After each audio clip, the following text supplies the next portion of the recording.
నిన్న మధ్యరాత్రి దేవగుడి గ్రామంలో ఆదినారాయణ రెడ్డి స్వగ్రామమైన దేవగుడి గ్రామంలో దివంగత ముఖ్యమంత్రి పేదల పెన్నిధి డాక్టర్ వైఎస్ రాజశేఖర రెడ్డి గారి విగ్రహాన్ని ఆదినారాయణ రెడ్డి కావచ్చు, భూపేష్ రెడ్డి కావచ్చు, వాళ్ళ అనుచరులు పూర్తిగా ధ్వంసం చేయడం జరిగింది.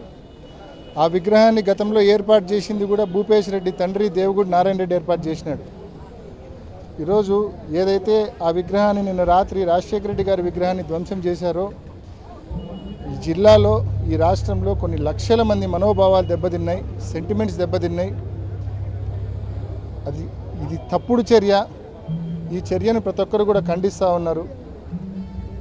దీని గురించి ఇవాళ నేను, నాతో పాటు రామ్ సుబ్బారెడ్డి అన్న, రాచమల్లి ప్రసాద్ రెడ్డి అన్న, ఇందాక సుధమ్మ గారు, అదేవిధంగా ఈ నియోజకవర్గంలోని కార్యకర్తలు, నాయకులు, మా మాజీ డిప్యూటీ సీఎం అంజద్ బాషా గారు అందరూ కూడా వచ్చి జమ్మలమడుగు అర్బన్ పిఎస్లో సిఐ గారికి కంప్లైంట్ ఇచ్చినాము. దీనికి బాధ్యులపైన కఠినమైన చర్యలు తీసుకోమని చెప్పి మరి పోలీస్ వారిని రిక్వెస్ట్ చేయడం జరిగింది, మనవి చేయడం జరిగింది.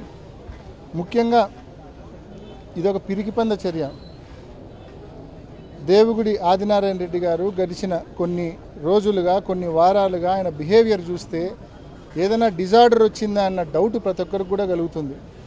ముఖ్యంగా 2 సంవత్సరాల కూటమి పాలనను, వెన్నుపోటు పాలనను పురస్కరించుకొని ఏదైతే వైఎస్ఆర్ కాంగ్రెస్ పార్టీ వెన్నుపోటు దినోత్సవం పిలిపించిందో ఆ కార్యక్రమానికి రాష్ట్రంలో ఎక్కడ లేని విధంగా జమ్మలమడుగు హెడ్ క్వార్టర్లో 10,000 మందికి పైగా ప్రజలు, వైఎస్ఆర్సీపీ నాయకులు, కార్యకర్తలు పాల్గొని ఆ కార్యక్రమాన్ని అద్భుతంగా విజయవంతం చేయడం జరిగింది.